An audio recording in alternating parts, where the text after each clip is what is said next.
All right, good afternoon. Thank you for joining another session with Honua Scholars. My name is Maverick Abella, and I'm a rising second year at the University of Hawaii John A. Burns School of Medicine and the program director for Honua Scholars. Kyle Yoshida, who is also on this call, is the executive director for Honua Scholars. And we have four amazing panelists here. So Honua Scholars, our main vision and aim is just to increase STEM interest and literacy here in Hawaii. And we're glad all of you guys could join us today. We're going to be introducing the NSF GRFP. We're going to be going over how to put together a competitive application, and we're going to end the session with a Q&A. There's a Q&A function on the bottom of your screen. Feel free to use that. You can also put in questions anonymously as well. So our first speaker is Kung Tran. He is a master's student in the Department of Urban and Regional Planning at UH Manoa. He is a 2019 NSF GRFP recipient. Secondly, we have Amanda Wong, who is a PhD student in the Department of Plant Sciences at UC Davis. She is a 2020 NSF recipient. Kealohi Sabate is an incoming master's student in Civil and Environmental Engineering at UC Davis, and she is a 2021 NSF recipient. And finally, Sarah Kahanamoku, a PhD candidate in Historical Ecology at UC Berkeley and a 2017 NSF recipient. Additionally, joining us later on for the Q&A will be Makana Costello-Martin, a former master's student in computer science at University of Maryland and a 2020 NSF recipient. So that's a lot of people that we have joining us today. We hope you guys learn a lot. Again, Q&A. I think it's just a great opportunity to hear from these amazing people. So thank you. Kyung, do you wanna begin? And Sarah, if you could share slides. Thank you.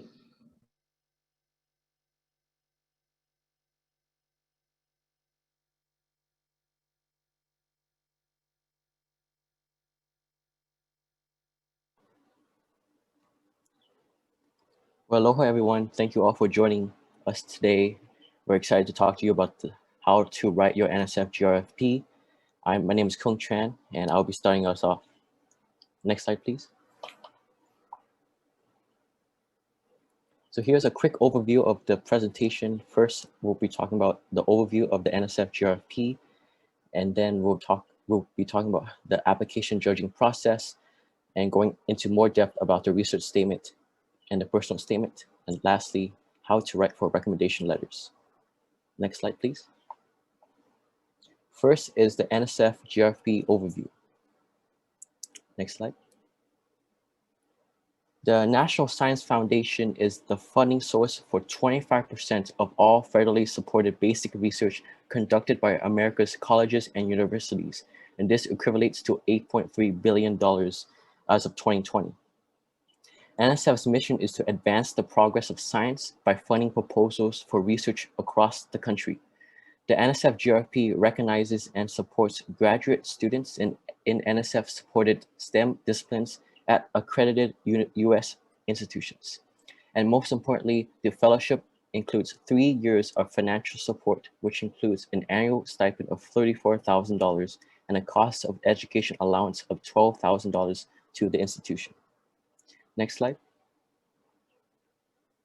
The GRFP, or the Graduate Research Fellowship Program, is the oldest federal fellowship program that directly supports graduate students in STEM fields. The two goals of the GRFP are to, one, to financially support individuals with the demonstrated potential to be high-achieving scientists and engineers, and two, to broaden participation in underrepresented groups, including women, minorities, persons with disabilities, and veterans. Next slide. Now, the GRFP has a list of eligibility requirements. Some of these basic requirements include being a US citizen, national or permanent resident, intending to enroll full-time in a research-based graduate degree program, never accepted a GRFP fellowship before, and if you have been offered a fellowship, you could decline the fellowship by the deadline. Other eligibility requirements include never earning a doctoral or terminal degree in any field, never earning a master's or professional degree in the last 2 years, and not being a current NSF employee. Lastly, you must have not previously applied for the GRFP while as a graduate student, which means you can only apply for the fellowship once if you are already enrolled. Next slide. The GRFP has 5 components: a personal statement, a research statement, transcripts, reference letters, and a list of education and work experience, significant honors, fellowships, scholarships, publications, and presentations. And please note that you don't need to upload your resume or CV onto the NSF GRFP portal. We'll discuss all of these components later on in the presentation. Next slide. Some general tips I can provide for you now is to follow the NSF formatting instructions. On the GRFP website, there is a guide on how to submit your application correctly. I highly recommend that you read the guide thoroughly, since it may impact whether or not your application is properly submitted or not. When you write your personal statement, develop a cohesive story about who you are as a person and as a researcher. Emphasize why NSF should choose you as a future scientific leader. Demonstrate how your research has a broad societal impact, and show why you are excited about research and how you would use it to help your community or a community in general. Next slide. So the next 2 slides are tips provided by previous awardees and researchers. I won't go through each tip right now, since I feel like we'll go over these tips in the Q&A session. Instead, if you want to, you can take a screenshot of these tips or just go quickly over them. And I also believe that this presentation will be sent to you so you can review it later. So I'll give a few seconds for you to screenshot before we move on to the next slide. And by the way, these are really good tips. And next slide.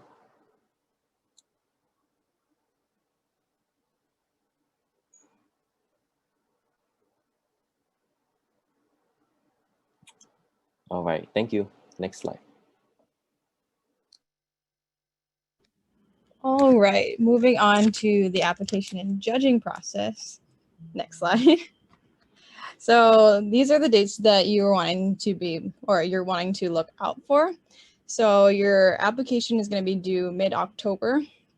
Something to note is that this is going to be dependent on the field of study you choose for your application. So the dates will kind of vary. For example, for me being engineering, I think it was a later date compared to ecology and stuff like that. Moving on to reference letters deadlines, that will be due after your application is due, but you want to be able to ask your letter of references ahead of time and be sure that everything's getting in on time so that you don't have to worry about any incomplete applications. And then in terms of award notification, you guys will be notified in early April if you have received the award. And when you're accepting the award, you get notified in early May. And something to be mindful of this is I believe the deadline for a GRFP is before you accept your graduate school or just make a decision on graduate school. So yeah, something to be aware of when you receive the award. Next slide. And so in terms of things to look out for when your reviewer is reviewing your applications, your reviewers will base it off of 2 different criteria, which is your intellectual merit and your broader impact, which will be evaluated based on strengths and weaknesses, as well as from a scale from excellent to poor. Applications will then be assigned to a panel based on their field of study. So you want to be sure that you're choosing a field of study that aligns closely with what you're wanting to research and study in the future, just because your reviewers will be within that field of study and be looking for those types of things when they're reviewing your application. And then reviewers are asked to consider what the proposer wants to do, why they want to do it, how they plan to do it, how they will know if they succeed, and what kinds of benefits will they accrue if the project is successful. So it's not just based on being a stellar student. You want to be sure to kind of mold your application or write it in a way where it shows reviewers that you have something, or you have potential for the future and how you can benefit future generations or future for the society. Yeah, next slide. And so in terms of merit criteria, these are 5 things that your reviewers will also look for. So 1, what is the what is the potential for the proposed activity? Advancing knowledge and understanding within its own field of study across different fields. So AKA your intellectual merit that I had mentioned previously, and then benefits to society or advancing desired societal outcomes, AKA your broader impact statement.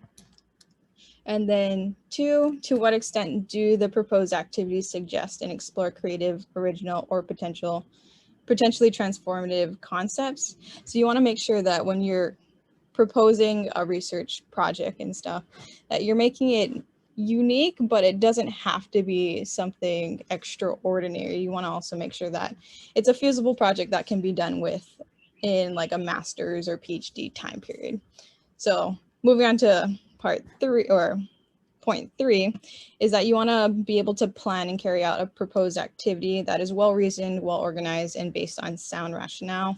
So you don't want something super extreme and something that's totally not doable or feasible within your time period of graduate school. Then moving on to point 4 is that you want to be able to show how well qualified of an individual you are, or team or organization, to be able to conduct said proposed project, and just making sure that it's a feasible thing and showing that it's something that you're qualified to do. So say I'm an environmental and I wanted to do something astrophysics, you want to be able to back up what you have the potential to do if you want to switch into the, or if you're proposing to be in an astrophysics like major, you want to show that you have potential to succeed in that within your previous background of science or research or whatever. And then moving on to point 5, are there adequate resources available to the PI, either at home, organizations, or through collaboration to carry out the proposed activities? So this is especially crucial for your research statement, because you want to make sure that you're proposing equipment and stuff that's feasible to use. And you don't want something that's like super expensive and something that not every lab would have. So when you're also proposing your research proposals, you want to make sure that everything seems pretty feasible and is like pretty universal equipment wise, so it doesn't seem super out of the ordinary that you would ask for some $1 million piece of equipment and it's something that your school that you're proposing to apply for doesn't have. But yeah, moving on to next slide. So this is an example of what your comments or your reviews will write. So in the purple, you can see that that's highlighting the sections of criteria, so the intellectual merit and the broader impact statement. And then in the green, you can see the overall scale of how they do things. So I forget if I mentioned, but this is an example of what my reviewers had said about my project. So yeah, there's very good and excellent, but it's not a perfect proposal. You can see that I have a decent amount of strengths, but my weaknesses are also that my project had been super pertained to Hawaii and not broader in the sense of it would impact other communities. And then they also had said like a weakness was that my project didn't seem like a PhD length. But I mean, despite the weaknesses, I still received the award. So you also don't have to put so much effort into creating like the perfect project and the perfect proposal, because you will be docked on things, but there's still potential to receive the award. But yeah, next slide. Alrighty, so I'll be doing the research statement component of this presentation. Next slide, please. So some keynotes, just remember that the research section is going to be 2 pages max. So essentially it's a mini proposal.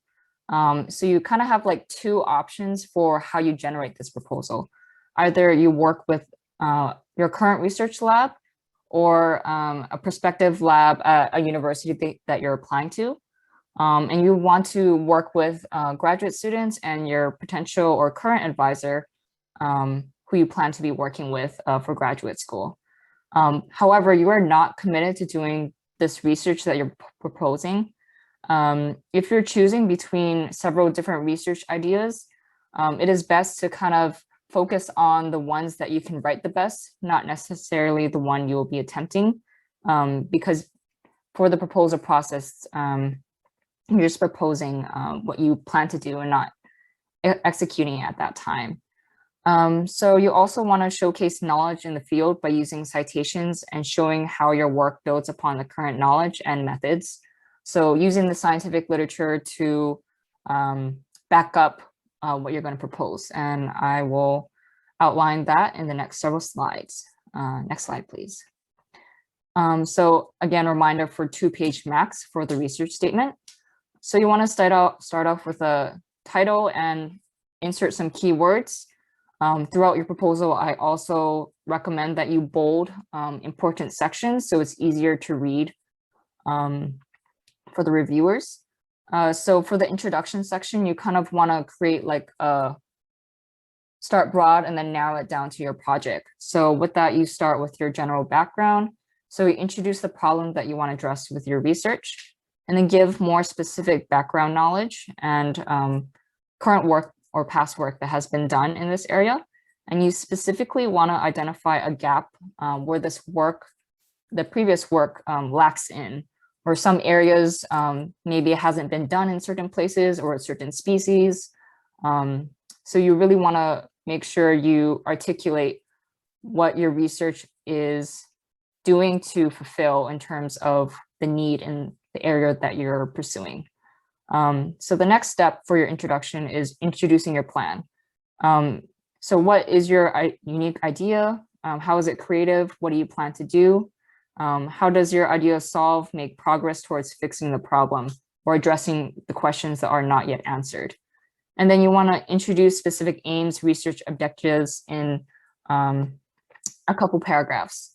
In this part, in terms of introducing your plan, you can also identify prospective schools that you're going to be applying to. If you aren't already in graduate school. So I think I said I was planning to apply to 3 different schools, but at the time of submitting my application, I didn't officially apply there yet. So that gives you a little bit more, like you're thinking about where you're going to do this work, and also shows that you've been talking with people as well. So I recommend inputting that into your research statement. Next slide, please. So then the meat of your research proposal, right? So the 2 or 3 aims or objectives that you want to focus on in terms of your research proposal. So this should be 1 to 1.5 pages or 2 to 3 paragraphs, and have each aim build upon another or have cohesion between them. So like 2 or 3 like smaller projects or some larger project that you're kind of doing different things and answering is kind of a larger picture, but in visual questions. So for each research aim, you should have, or project, you should have a topic sentence explaining importance of aim or what it will accomplish or what you plan to hypothesize. And then your approach and methods with a good amount of detail, just kind of like the basic ideas. They don't need to know like how many samples you're taking or kind of the nitty-gritty type of details, just kind of like the overall picture so that they know that you're thinking about the different steps that you're gonna be doing. And then have also possible contingency plans or alternative approaches if, like a plan B type of thing. And then what results do you expect? Yeah, you can also include pictures as well to help visualize what you propose. If you did previous work from your undergraduate or something like that, or an REU, you can build off of that, and that adds a lot of credibility to this proposal. So I highly recommend putting that information in if you have that research experience. Next slide, please. Okay, the final part is your conclusion. So this should be a quarter of a page to half a page. And this is where you state the impact of your research plans, summarize your aims and how they tie together to accomplish the work or problems that you aim to solve. Yeah, and then also state your institutional resources, specific equipment, departments. Yep, that's good to include as well. And then also mention advising lab opportunities for you to mentor students as part of your work. So kind of what you propose for your research, how do you plan to communicate that to other students, the scientific community, and also the public as well. So for mine, I said that I would create a Twitter account. You can also write blogs, maybe even create an Instagram account for the work that you're doing. Anyway, to like share your research and get it out there, and break down the barriers of like scientific miscommunication and such. So you want to have 2 labeled sections within your proposal. These are really important and also are going to be reflected in your personal statement as well. So intellectual merit and broader impacts, I suggest that you bold these so that your reviewers clearly know what you're talking about. So for intellectual merit, you're going to address the significance of the problem, how the research changes the field, how your work fills gaps in the current knowledge. And then for broader impacts, how does it affect your community? So you want to be able to communicate your research to other audiences, like the public, and like I said earlier, like blog posts, Twitter, that sort of thing, creating a website. And then you want to conclude with your references. For this part, you can have them in a smaller font so it doesn't take up so much room. Yeah, next slide, please. Awesome. Okay, so I'll talk about the personal statement. The personal statement is a separate statement from the research statement, just so we're all on the same page. And it goes over who you are as a person and why you're essentially a good investment for the NSF as an upcoming stellar scientist. So again, for some keynotes, the NSF GRFP is aiming to select people with high potential and potential to be high achieving scientists and engineers. And they also focus on broadening participation of underrepresented groups. So if there's any way that you can throw all those things into your personal statement, that will probably serve you pretty well. And the NSF GRFP is trying to fund future leaders. So talking about how you are a future leader and the things you're going to do in your field might sound like kind of like hoity-toity, hi maka, but it's actually really important to like toot your own horn in your personal statement and talk about how you're really cool and talk about your leadership capabilities and how you're a well-rounded researcher. And you can do this by showing that you have been motivated to do science through some past and present research experiences. Weave a personal narrative throughout telling the story that shows off your skills and why you're a good investment. And one really important way to weave that narrative and to draw the reviewer's attention to specific points that you think show that you're really cool is to make use of subheadings or bolding text or underlining. So for example, clearly outlining the statements where you're talking about your intellectual merit. So intellectual merit that you as a person bring to the field, and also the broader impact that you as a person are bringing. So making sure that those statements are really clear with formatting can go a pretty long way. Okay, so the personal statement, like the research statement, is about 2 pages. So you want to be pretty quick in the introduction. Usually it's about a paragraph, and this paragraph has to pack a lot of punch. So you want to, in the paragraph, concisely explain who you are, how you got started in science, what makes you unique, and what you want to do in the future, like why you're going to graduate school in the first place. I think it's really important to start in this paragraph building a very strong narrative so that you can then weave that narrative into the rest of the piece. So you can start with a story from your culture or talk about your family.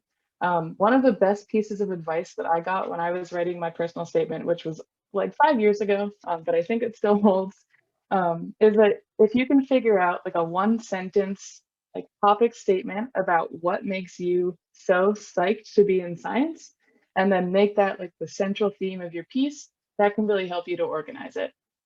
So the example that I got from the person that I got advice from was that, for example, maybe an alligator ate your parent and you really want to have your revenge against alligators. So you're going to grad school to study alligators so you can figure out how to eradicate them. That's kind of cool, kind of weird, whatever. Make sure that your topic statement is something that like really captures who you are and the story that you want to tell of your experience in science and where you're going. So my topic sentence was something like, I come from Hawaii, I'm a Hawaiian scientist, and I want to do science so that I can help to uplift my community and work on ocean conservation. So yeah, important to come up with something that's a little unique. Maybe just saying things like, I've always loved science since I was a little kid, might not be the most interesting. So figure out where your fun, exciting, unique qualities lie and craft your narrative off of that. Okay. You also need to talk about intellectual merit in this personal statement, which might sound kind of hard at first, because like, what is my intellectual merit as a person? But you can do this by running through your STEM career path and explain the different educational and research experiences that you've had and how these have helped to shape you into a really good scientist. So when you're talking about your story, how you came to be where you are, wrote down the names of the awards or the publications that you've gotten, talk about the labs that you've been in, and talk about significant achievements that you made along the way. So it's really important to say this as a story, right? So you can say like, while I was getting started in undergrad, I had this transformational experience in Dr. Rosie Allegato's lab where we went to wherever, and then use it to talk about how the research that you've done, the skills that you've gotten, and the lessons that you've taken from each of these experiences. And it's really awesome if you can point directly to those skills in a sentence and say, these skills make me a good scientist because X. In addition, if you've done any mentoring of anybody during these experiences, that's really great because that also shows that you are helping to build up the future of the field. So yeah, again, make it really clear the strengths that you are bringing as a whole person and into your scientific career. Okay, and then you also need to talk about broader impacts. So these are things like your extracurricular activities, the community service that you've done, how you increase engagement in STEM. If you are from an underrepresented group, or if you really care about helping underrepresented groups get into science, talk about that. Really important to point out the different skills that you've gotten from each of these experiences, just like from the research, intellectual merit stuff, and talk about how you're going to continue to build up your broader impacts or the impact that you have on the field, your service throughout your career, and how you're going to incorporate it into your graduate experience.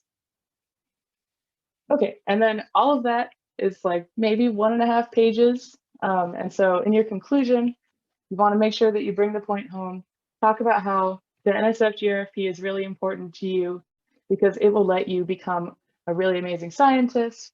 Maybe it'll help you to discover the cure for cancer. I don't know, lay it down in the final paragraph, talk about how the award is going to help you propel into the future as a rising science leader, and tie in all the experiences that you've talked about throughout the personal statement to emphasize again to the reviewers why you're unique and really important why you were a good candidate for the GRFP. You want to make sure that they know in the final closing statements that you're a really good investment and you're a really good candidate to get this award, because that's the last thing that they're going to read and it's the last thing that'll be on their mind when they think about reviewing the personal statement. Also, if you are doing interdisciplinary work, that's something that the NSF really loves, so be sure to mention it. You can weave it in early in the piece and also bring it up again in the conclusion.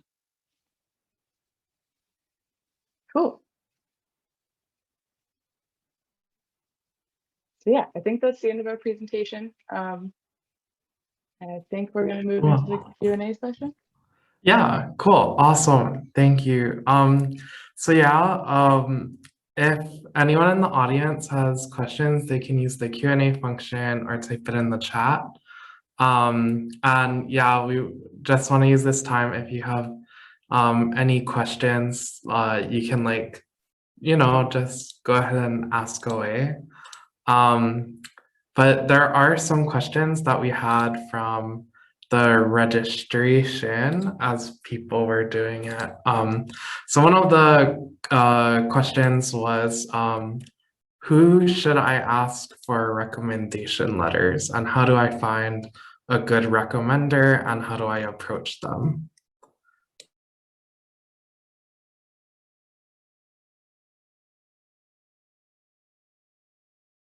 Okay, I Okay. guess. Oh, Oh, sorry. No, you go. I just talked so much. Well, I guess I can start. So my advice for letters of recommendation, either you want to make sure that you have, since you have, I think, a max of 5 and minimum of 2 or 3. So you want to be sure that you're picking from people in your, within like your intellectual merit, as well as your broader impact statement. So people that can talk about what you do outside of the community, like outside of school, and stuff like that. So either like organizations you volunteer for, or I don't know, just extracurriculars that you do. That's like good people to have as letter of recommendations, as well as like if you have an academic counselor that you're just really close to and they've been there with you for a really long time and kind of know your path and where you were wanting to go. That's a good person to have as a letter of rec, as well as like if you've done any internships or anything, you want to have those people as your letter of recs as well, so they can highlight those like experiences that you may have said in your personal statement and stuff like that. Awesome. Does anyone want to add more, or we can move on? Maybe I'll add one thing. So I had this problem with my letters of rec.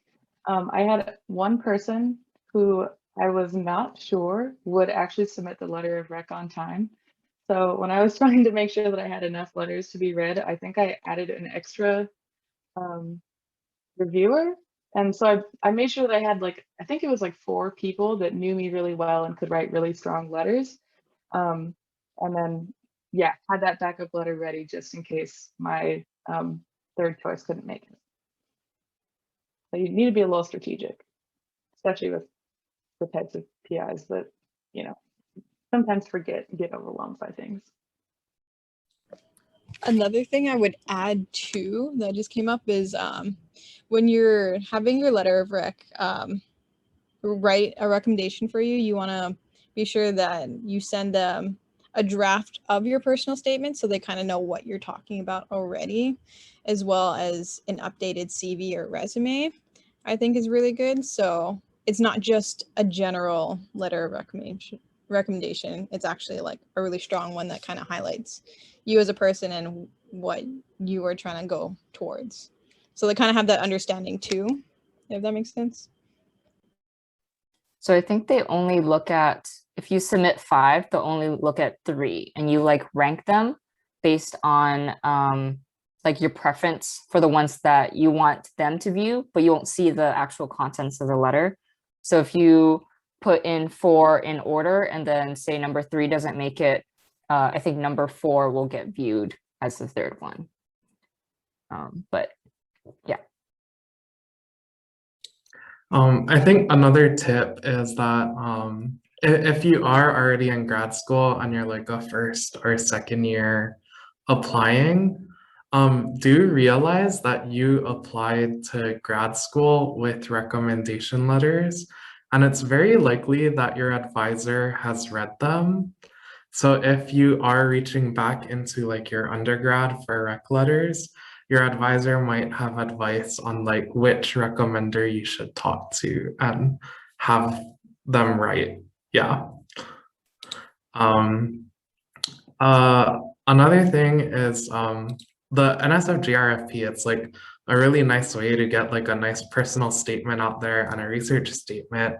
So I was wondering, have any of you guys found that this kind of application was helpful in preparing for other fellowships and scholarships for grad school? And if you could name a few of those other things that you applied for, or you think other people might be interested in applying for this fall?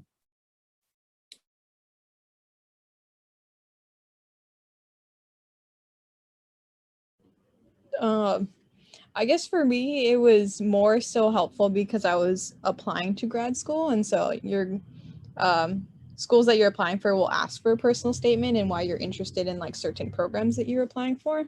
So for me, that was really helpful. Of course, you have to tweak them and you can't just copy and paste. But yeah, in that sense, I had gotten into most of the schools that I did apply for. And it was nice having that like strong application because it's due in October and most of your grad applications are due like December-ish, early February time, depending. But yeah. Yeah, same for Kilo. My NSF personal statement really was almost 99% complete for my graduate program personal statement. It was just a bit of tweaking. I don't remember applying for any other fellowships, but I highly recommend to just search online for national fellowships as well as local fellowships that your future school or / program will have. Yeah, and I'm a 5th year in grad school, so I've actually used my personal statement from the GRFP to apply to a number of fellowships. And some of them have been pretty successful, which has been nice. I got a Berkeley fellowship, like a diversity fellowship by using similar content to my personal statement. And then I actually I was a finalist for the Microsoft Ada Lovelace Fellowship competition. And I used part of my personal statement from the GRFP and part of my research statement for that. And that one's a really interesting one. It basically is if you do any sort of computing related research that's in the areas that Microsoft is interested in, you can apply for, I think it's a 2-year, like $45,000 fellowship. Didn't end up getting it, but I ended up getting to go to Washington and do an interview at Microsoft headquarters, which was kind of wild. Yeah, I'm an ecologist. Why would they let us do that? But yeah, the personal statement especially has been really useful for trying to apply to smaller applications, smaller fellowships, and anything that has any diversity component. It gives you a lot of material that you can build off of as you're crafting your statements. So I didn't apply to these 2 fellowships, but a couple other good ones are the Ford Foundation Fellowship and the GEM Fellowship. I believe they're more engineering focused, but those are 2, I think, multi-year fellowships that you can apply for as well, for master's and PhD. Speaking of fellowships, now that we're on like that topic, I believe you do have to be aware for the GRFP that you can't like double dip with certain, I think federal, someone back me up with that. I think it's federal fellowships. Yeah. So yeah, what Amanda said, the Ford and GEM do align with the GRFP since you get it for GRFP, you get for 5 years, but you have 3 years of funding through the 5-year period. So you can say, take it for 1 year and then say you get another fellowship, you can use that the next year and defer your GRFP and then have your other 2 years left, if that makes sense.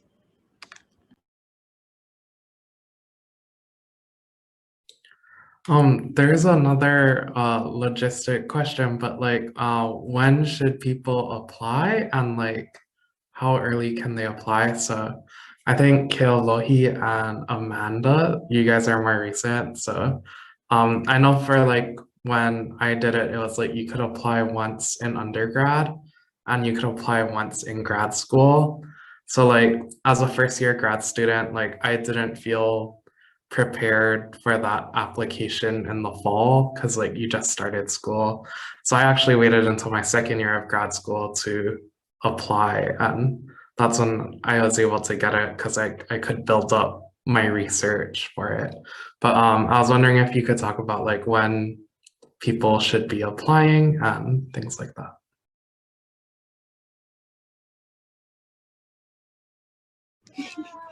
Okay. So for me, and also for kind of like touching on like Amanda's points of view on this, we had taken a gap year. So I had been fortunate to, I guess, well, I don't know. I graduated in the fall of 2019. And so I had a full year and then the fall semester to apply for GRFP. So it allowed me time to build up experiences because I was still classified as an undergrad and not yet a first year grad student. And yeah, also since I wasn't in school at the time when I was applying for GRFP, it gave me a lot more time to focus on my application versus kind of juggling it with classes.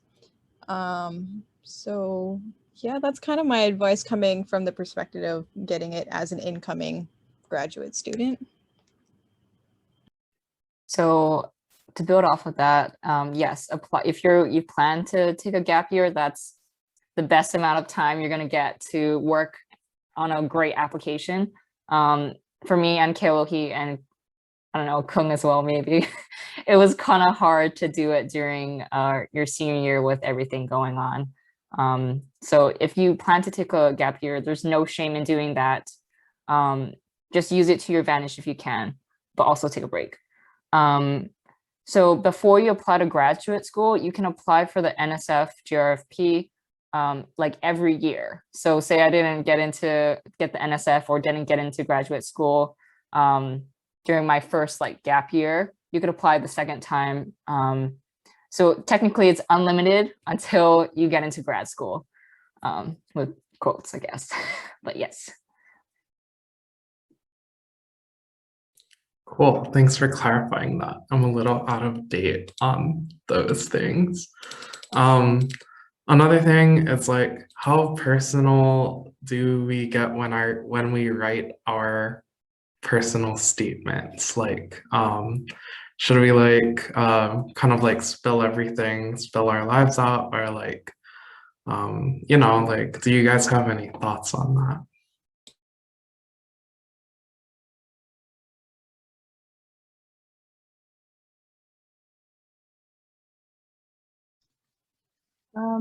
I think that one depends a lot on the person.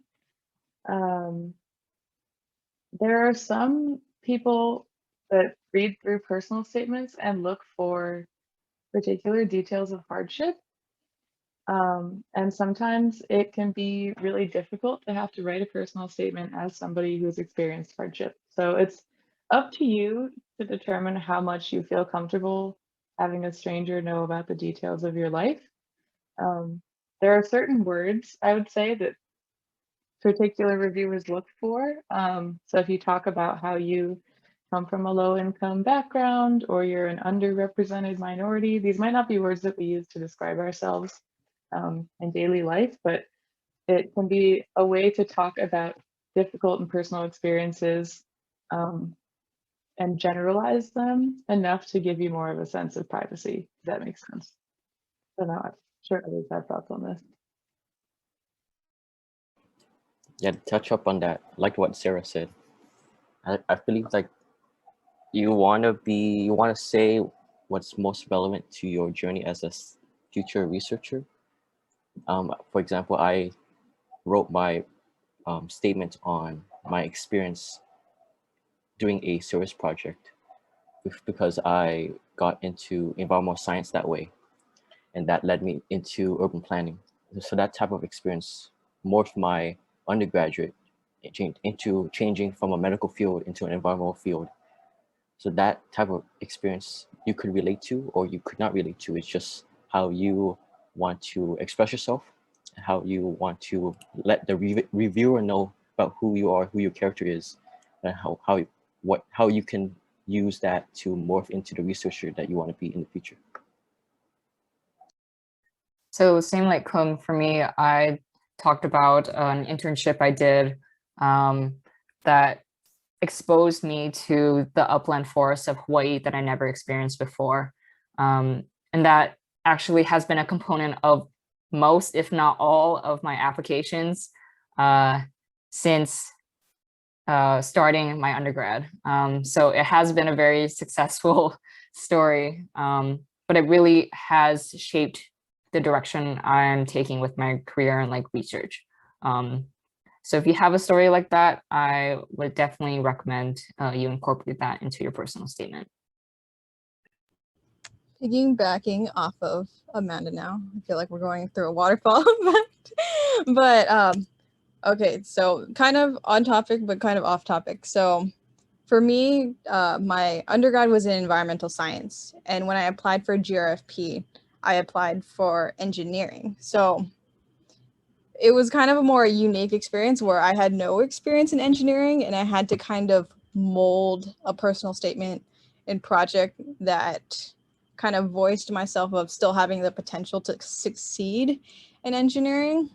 And especially from my experiences, I started off at community college, had no idea what I wanted to do, and spent around 2.5 years doing that. And then I transferred to the University of Hawaii to do environmental science. And by that point, I think my first year there, I didn't do any type of research experience or anything.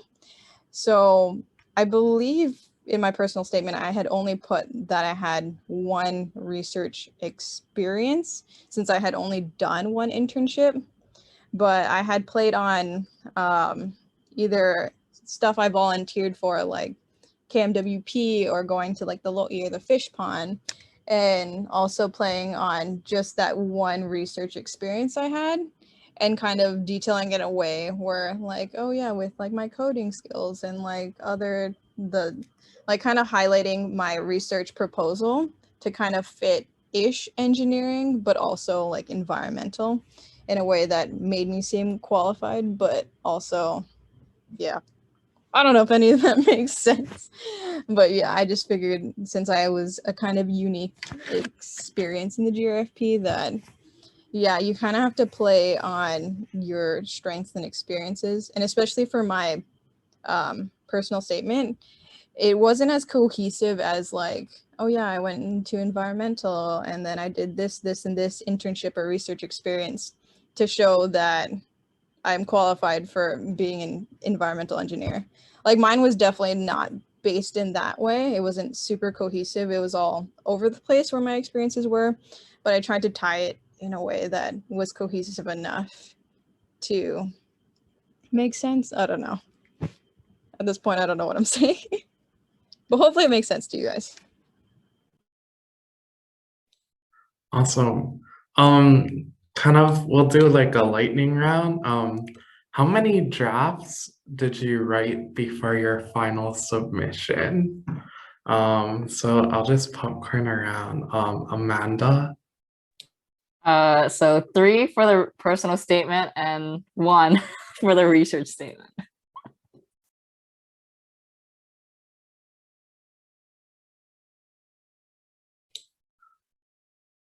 Oh, yeah, popcorn. Sarah. Sorry. I just pulled up my application folder. I did 3 for the research statement and 7 for the personal statement, which is kind of a lot. I think I got a little excited about it. Yeah, Kung. I think my numbers were also low as Amanda's. Oh, It was wow. like 2 and 2. Oh my gosh. Hello. Okay, I'm gonna lay it down on you. I just pulled up my folder. I had 9 drafts for my personal statement, and I had 3 for my research. But at the same time, I had so many people reviewing my application, so I don't know if these count as actual like drafts. It's more like these are comments from like this, and this person. So yeah. It also helps to get a lot of feedback for your personal statement, especially from either professors or people that have received the GRFP, just because it's like really helpful and they kind of have an idea of maybe what they're looking for and whatnot, if that makes sense. Nice. Yeah. Wow, you guys did it pretty well. I think I had a lot more drafts. Another thing I want to say is like, it's okay to not get it the first time you apply and like just try as an undergrad, because the comments can be really helpful to you when you apply as a grad student. So I was one of those people who like didn't get it the first time, and like the comments and like the like 20 drafts from the first time really helped me think about what I want to be and like how to kind of write a narrative around that for the second time that I applied. So definitely like it's okay to try as an undergrad and get comments. It'll just help you. And then we'll go to our last question. If we could just go around and saying like the last bit of advice or like the best tip that you can give to the people working on this in the fall.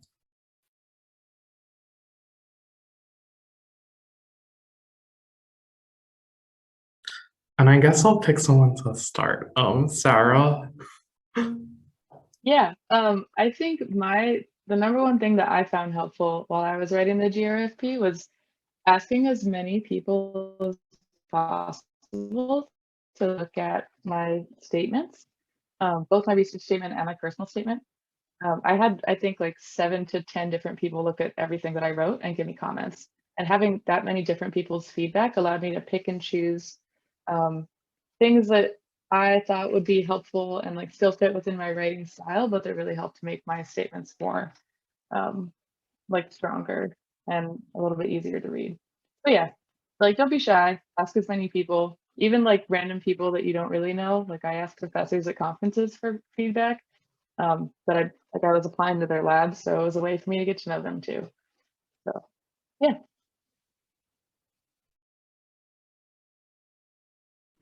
I guess I can go next. I mean, basically same advice as Sarah. Fortunately, the two other speakers, Amanda and Kung, they actually had read and reviewed my application, so I attribute all my successes to them. But yeah, having people read over your application and review it is super helpful, especially when you're trying to organize your thoughts and how you want to divvy out how your personal statement is, as well as your research proposal. So that's like another thing I had just thought of, is that you also want to make sure that you relate your personal statement to your research proposal in terms of like goals and everything. Because I know, at least hearing from other people's feedback of people that haven't gotten the GRFP, a lot of stuff they got docked on was that their research statement was like super good, but they didn't mention anything about what they wanted to do for their broader impact statement. So it's another thing to keep in mind, that you want to be able to tie them together so it's not like standalone pieces.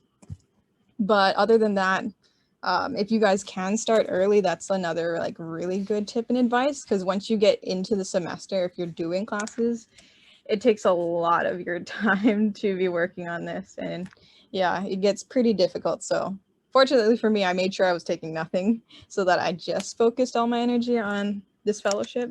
But yeah, that's my advice. I think another piece of advice I can give, and I don't think we touched on it in the presentation, and I don't, if Kyle and Sarah did it in their applications, is to bold their sentences that really stand out. Is another piece of advice I'll give to future applicants. I'm not saying to bold each sentence, but to take a look at your personal and your research statement, and to really find those like really stand out sentences that make you different than the other applicants, that make you stand out. And the other piece of advice is to reach out to the Manoa Writing Center. If you really want professional writing tips, or someone that really studied English to look at your research or personal statement, reach out to the Manoa Writing Center. They're really good. I actually went there like 2 to 3 times to really put down, to really finalize my statement. It's the Manoa Career Center, sorry. Specifically, I think if you're a UH student, I don't know if you can use it if you're not a UH student, but either way, like whatever university you're at, I believe all of them have writing centers. So definitely go to them, because they really know how to write and give you advice on that and feedback. So building off of everybody, bold, I would recommend maybe 2 to 3 sentences in your personal statement. And if possible, make it such that the bold statements stand alone and can be read as like a compressed personal statement. So the highlighted parts of your story and what you want to do in terms of your research and scientific career, definitely, because they have like 20 to 30 minutes to look at your application. So they're going to be reading things, skimming it. So definitely voting helps them, even though it might look weird to you. Last thing for me is for myself, Kil-hee Kung and myself did a YMCA service project, and we all were successful in talking about this for our personal statements, and we're also awarded. So there's some Molokai magic out there. But for me, that experience led me to develop my research proposal. So it's really great if you can incorporate some personal experiences or internship or anything like that that ties into your research statement. So if you can tie those two components together to create your whole story, that is definitely the best way to go. Good luck. Also to add to that, also don't be afraid to put yourself out there.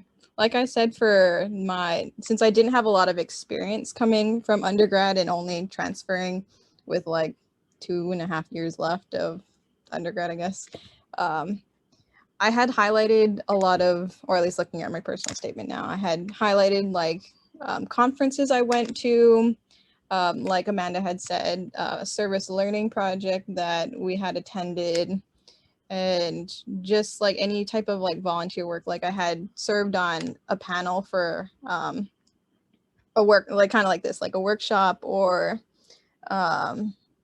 just stuff like that. Like don't be afraid to share your experiences, especially if you're like me and you don't have a lot, or at least I thought I didn't have a lot until I wrote out my personal statement and started like creating my narrative. And then I was like, oh my God, I'm kind of a badass.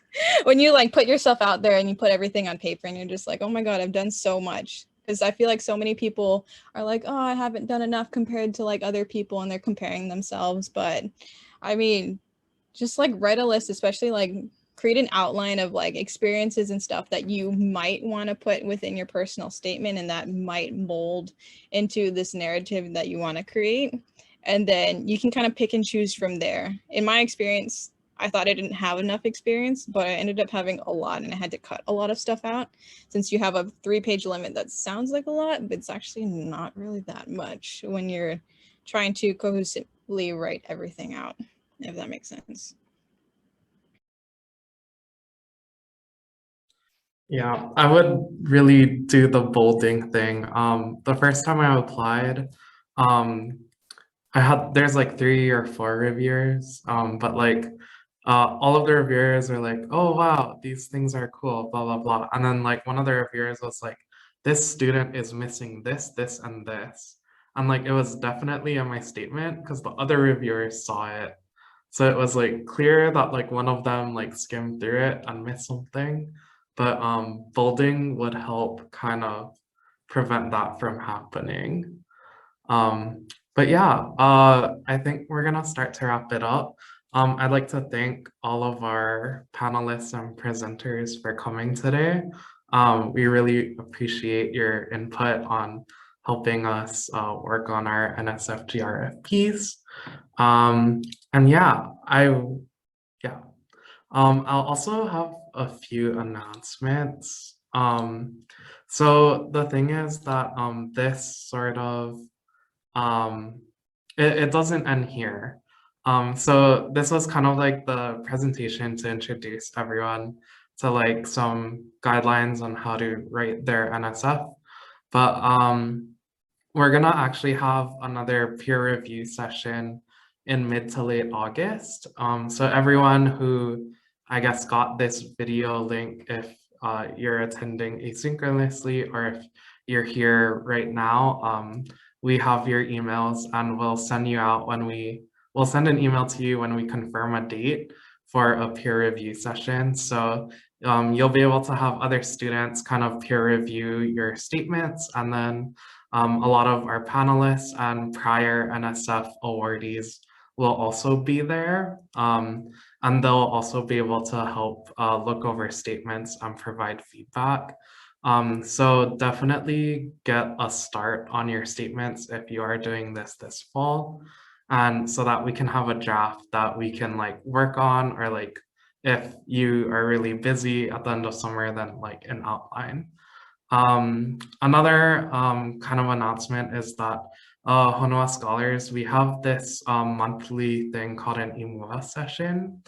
And we meet the second Wednesday of every month at 5 p.m. Hawaii time. And we're gonna start this up again starting in August. So at these sessions, there's grad students who are available for drop-in help. So like reading over your essays, resume review, finding research opportunities, helping with job applications, etc. So definitely like follow us and like subscribe to our Instagram, Facebook for announcements. And also we have a mentor form on our website at honuascholars.org/apply. And then another thing that we're starting this fall is small group kind of mentorship development hui. And essentially like these small groups will meet a few times a year and you'll work on things together or like do a fun activity together. But essentially we were able to get a generous sponsor for our program, the Hawaii People's Fund, and we are now fiscally sponsored by the Pacific American Foundation. So if you sign up, we would be able to give you like free meals and gifts throughout the year for participating. And again, follow us on our social media. I dropped the links in the chat earlier, but yeah, please follow and subscribe or whatever it is. But yeah, I believe that's all. And it's nice to see so many people come. And yeah, we'll leave it at that. Thanks and bye. Thanks, everyone. Mahalo. Bye.